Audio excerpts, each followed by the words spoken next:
11 मार्चाक जावपी मतमोजणी कडेन राज्यांतल्या सगळ्या जनतेचें लक्ष लागून आसून पणजे बालभवनांत जाल्यार बोड्डाच्या दक्षिण गोंयांत सरकारी महाविद्यालयांत मतमोजणी जातली।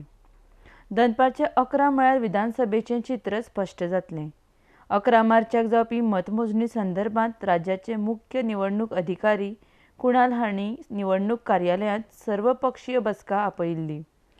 ह्या बसकेंत सगळ्या पक्षांचे प्रतिनिधी वांटेकार जाल्ले। ह्या वेळार निवडणूक अधिकाऱ्यांनी मतदान यंत्रां कशी सुरक्षीत आसात ते संबंदान माहिती दिल्ली। प्रत्येकी 10 मतदारसंघाची वेवस्था। मतमोजणी 11 मार्चाक सकाळीं 8 सावन सुरू जातली। बालभवनांत एकाच वेळार 10 मतदारसंघ घेतले।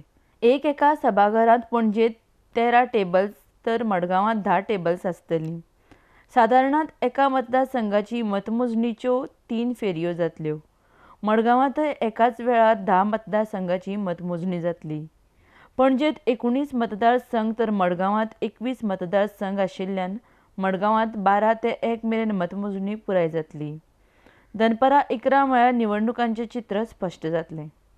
RDX गोवा ब्युरो रिपोर्ट।